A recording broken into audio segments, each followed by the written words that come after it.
Hey folks, Eric Stakelbeck here. Welcome to a Monday Watchman Newscast live stream. We've got a lot going on right now in the world's most chaotic and volatile region, the Middle East, and we're going to break down how it affects you no matter where you live. Let's start with Hezbollah. We'll get to Hamas and the latest with the Gaza war, but up north, folks, that is the region, that is the area that we have really been watching. Up north, you might say, what's that? I mean, to the north of Israel, in particular, southern Lebanon, which is Hezbollah's main power base.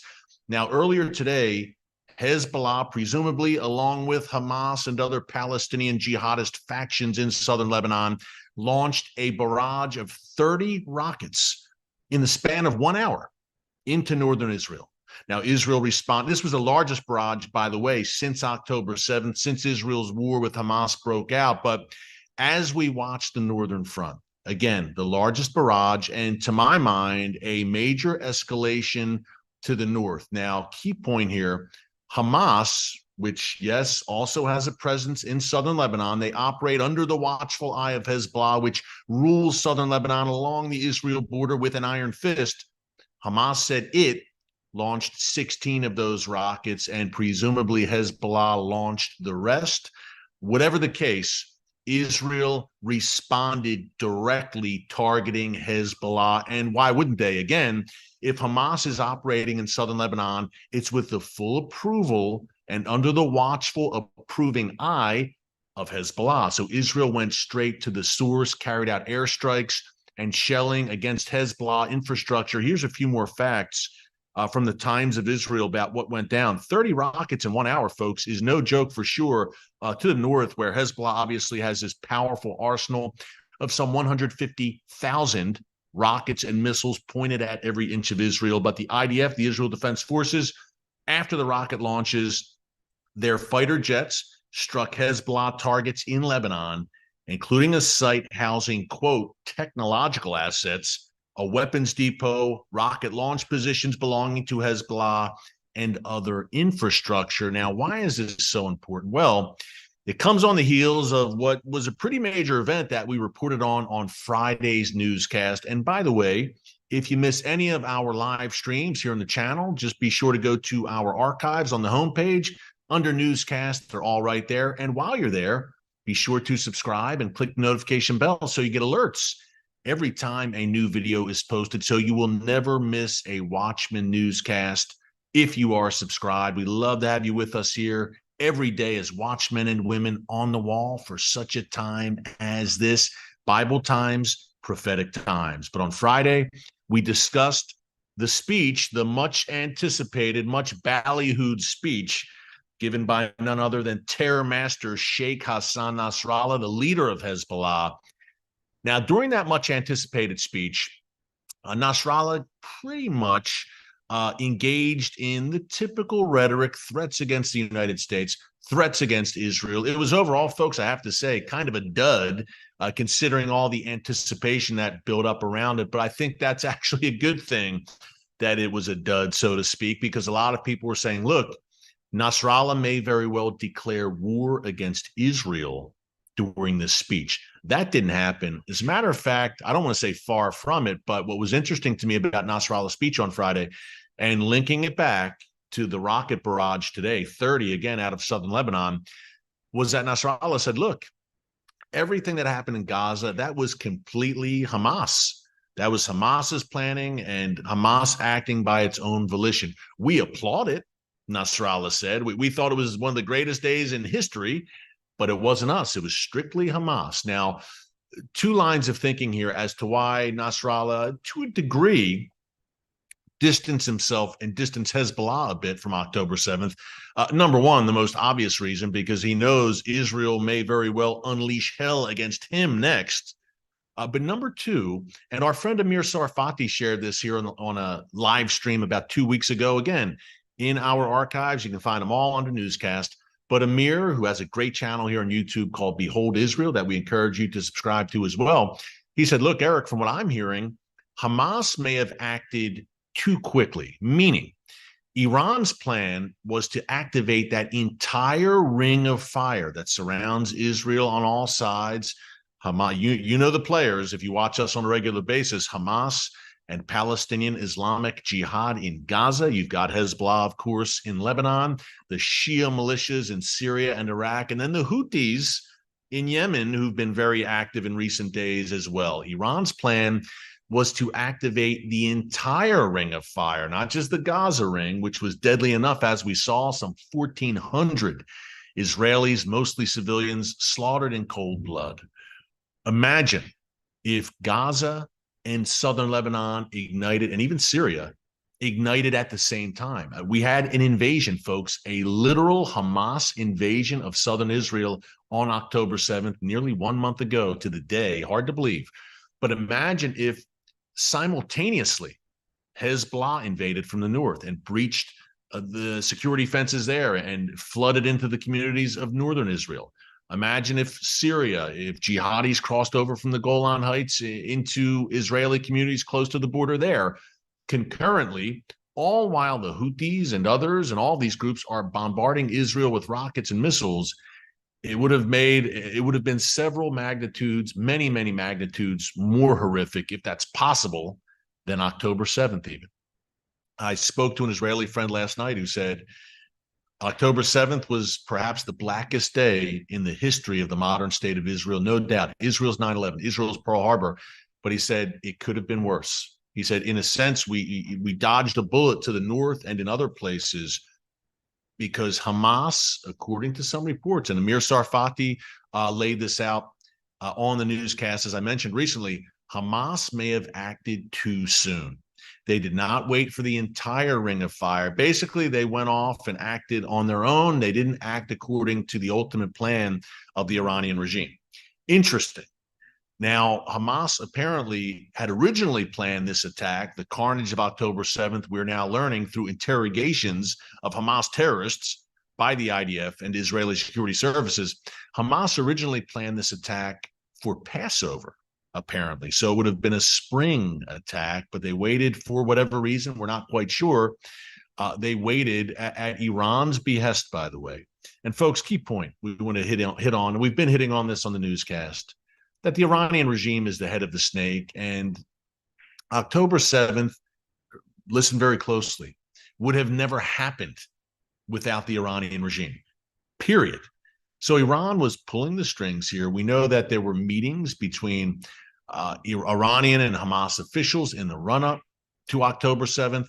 We know that Hamas and Islamic Jihad terrorists trained in Iran in September, in the weeks prior to October 7th. And oh, by the way, as we reported here in the newscast many times, there were frequent meetings in Beirut, Lebanon, between Iranian, Hezbollah, Hamas, and Islamic Jihad officials. You guessed it, in the weeks leading up to October 7th. But I'm sure the Iranian regime had nothing to do with October 7th.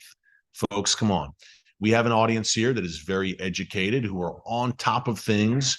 And if you watch us on a regular basis, you know that the Iranian regime is the head of the snake when it comes to terror in the region. Some 90% of Hamas's funding comes from Iran. Practically 100% of Hezbollah's funding comes from Iran. So you do the math. But that brings us to today. We talked about the Northern Front and Nasrallah, bringing it full circle here. And welcome to everyone who's watching from around the world. I'm not in the usual studio today. As you can see, I'm on the road, but welcome everyone if you're joining us right now. It's great to have you with us from the four corners of the earth here on a Monday afternoon in November. But what's the big takeaway of Nasrallah's speech? And by the way, we've got thousands with us. We'll have thousands more by the time we are done. But what's the big takeaway? We had Nasrallah's speech where he basically said, we are going to escalate things. He didn't declare war. He didn't lay down the gauntlet in a major, tangible way, but he did say, look, we're going to escalate. And Israel, the more you tighten the vise around Hamas in Gaza and move towards eliminating Hamas, and more on that in a minute, then we're going to up our attacks. Is today, folks, I ask, what do you think? I want to hear what you think. Was this Hezbollah upping the ante, so to speak? And look, a barrage of 30 rockets in 1 hour is no joke. And it comes on the heels of Nasrallah's speech, which, as I mentioned, was a bit of a disappointment to jihadis in the region in many ways, to the point where a Hamas official said, and we talked about this on Friday, a Hamas official said, look, this was not enough, essentially. He said, the words are great, the rhetoric's great, but we want more action from Hezbollah. And I believe, folks, that when Hamas acted on October 7th and carried out this demonic massacre, I believe that Hamas expected Hezbollah to go all in right away and that they miscalculated. And Hezbollah thus far has, I don't want to say it's pulled its punches, because look, Israeli soldiers have been killed in these engagements with Hezbollah along the border over the past 4 weeks. At least 11, I believe, and over 50 Hezbollah fighters have been killed by the Israel Defense Forces in these daily, and I mean daily, engagements. So it's not that Hezbollah has completely pulled its punches, but as I mentioned a minute ago, folks, look, Hezbollah, a much more powerful and advanced and well-trained fighting force than Hamas. Do the math again, right? Some 150,000 rockets and missiles pointed at every inch of the world's one and only Jewish state, including also at least 40 to 50,000 well-trained, battle-hardened foot soldiers.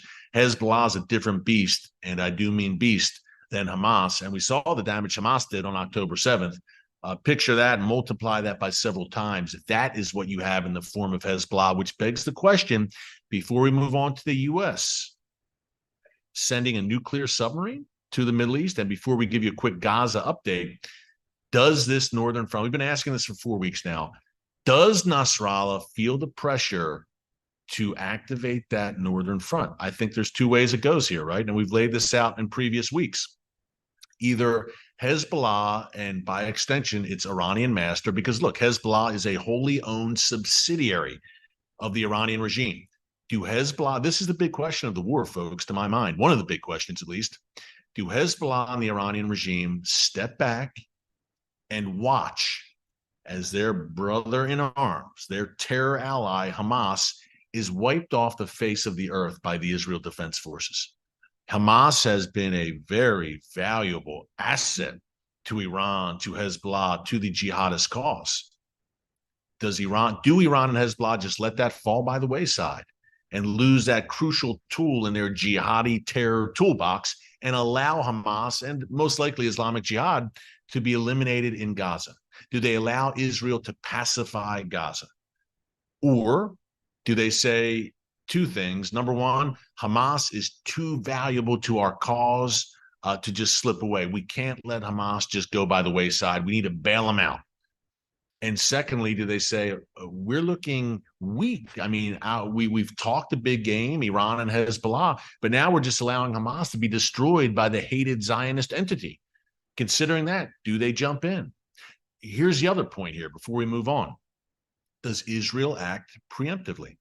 Folks, look, I think Israel really ultimately has no choice. The day of reckoning is coming between Israel and Hezbollah. I've called it the Great Northern War here in the newscast, where Israel will be forced eventually, it might be sooner rather than later, to face off against Hezbollah and the Iranian regime in Lebanon and in Syria. What about the timing right now? Look, Israel has called up over 300,000 reserve soldiers.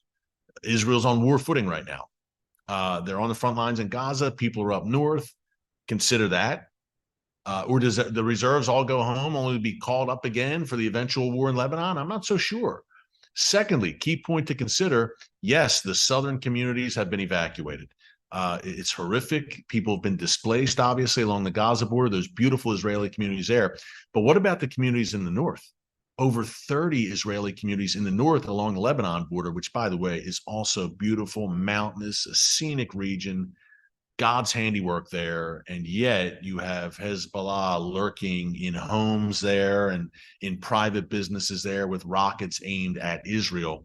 Nonetheless, what would you do if you were an Israeli living along the Lebanon border? And again, they've been evacuated. They've been displaced, hundreds of thousands of Israelis. Would you go back? I want to hear your thoughts on this.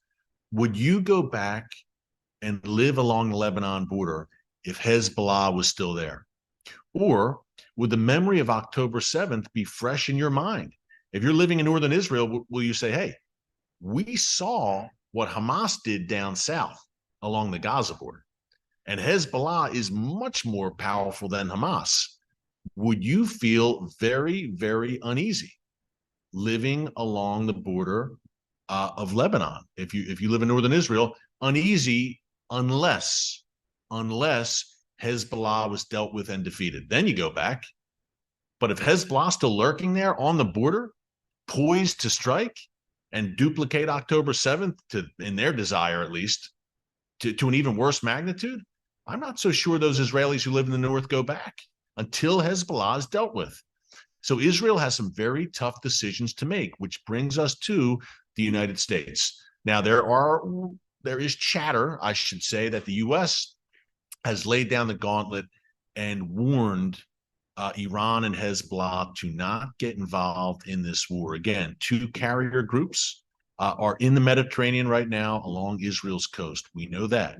Secondly, as I reported at the top, the U.S. has sent a nuclear submarine to the Middle East. Again, the goal of this, in addition to the carrier groups, the nuclear sub, is to deter Iran and Hezbollah from getting involved in this war. So far, it appears that the deterrence has worked, I think. But ultimately, when the rubber hits the road, do Iran and Hezbollah really believe that the U.S.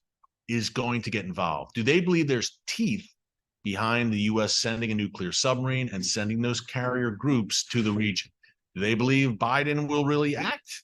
Or do they believe it's all for show and it may deter in the short term, but eventually do Iran and Hezbollah probe and test? They say, okay, you're sending carrier groups and you are sending nuclear submarines, but let's see if there's, again, any teeth behind these shows of force by the United States. And another thing to keep in mind here, a crucial point, which I believe may make the Iranian regime deduce that the U.S. does not have true intentions of actually using the assets it's sending to the region. Listen, folks, there have been some 31 terror attacks carried out by Iran-backed militias in the past 3 weeks alone.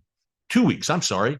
31 attacks against U.S. assets in Iraq and Syria, U.S. soldiers, U.S. bases in Iraq and Syria in the past 2 weeks alone. And the U.S. response so far were those, we reported here last week, those limited airstrikes along the Iraq-Syria border. But clearly the message was not sent and the memo was not received by the Iranian regime because they continue to launch attacks. Again, 31 in the past 2 weeks, including after those U.S. airstrikes. So Iran is pushing forward and they're continuing to test and to probe. And they're saying, look, okay, we can weather the storm when it comes to these airstrikes. We can weather that storm. They have made that calculation. They're saying, look, the U.S. is going to bomb some empty weapons depots and some storage facilities. We can weather that storm. We will continue to send our militias to strike in Iraq and Syria. And folks, what if, and look, we've seen U.S. contractors and U.S. soldiers killed by these Iranian-backed strikes over the past few years. But God forbid, if one of these attacks is truly deadly and truly successful, then how does the U.S. react? And U.S. officials were quoted anonymously in the Wall Street Journal this weekend. No matter what you think of the Wall Street Journal, I'm just telling you what they said. They said, look, they said, we've been lucky. Quote, that's what they're saying. We've been lucky. They said, it's not for lack of effort, meaning Iran wants to kill Americans in the region. So are things going to come to a head there? Are Hezbollah and Iran deterred for now, but deterred for the long haul from getting into the fray here? And what does the U.S. do? Does the U.S. strike Hezbollah? Does the U.S. Shoot down Hezbollah rockets and missiles? It's possible. We did see a U.S. destroyer in the Red Sea shoot down Houthi rockets and missiles just last weekend. So it's possible. Hey, we might wrap a little bit early today, but before we go, a quick point here that tomorrow night, we've got a special I really want you to tune into on TBN. 8 p.m. Eastern time. It is called Heroes of the Faith. Now, we've been talking a bunch about the rise of anti-Semitism around the world, but right now, Christian persecution is also at unprecedented levels. And this special Heroes of the Faith that I'm hosting, again, 8 p.m. Eastern tomorrow night, chronicles the history of Christian martyrdom from the time of Jesus to today. We believe it's a powerful program for such a time as this, and we strongly encourage you to tune in tomorrow night. That's Tuesday, November 7th already, hard to believe, at 8 p.m. Eastern time, Heroes of the Faith. I think we have a trailer here to check out. Daniel, can we take a look real quick at the teaser?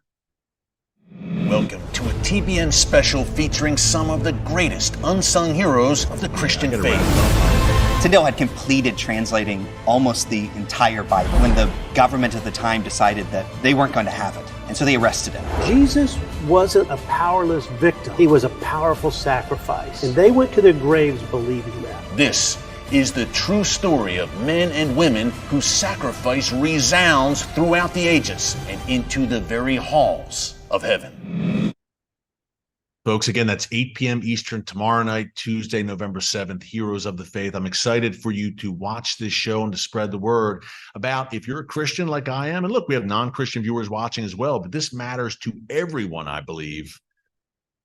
Your brothers and sisters in Christ, if you're a follower of Jesus like myself, are laying down their lives quite literally. We have it very comfortable here in the United States where I'm sitting for now, but around the world, believers are laying down their lives, paying the ultimate price to follow Jesus. Ultimately, these are inspiring and encouraging stories, folks. So we strongly encourage you to tune in tomorrow night. Okay, a Gaza update real quick. We're running out of time. I did want to talk about Russia and Libya.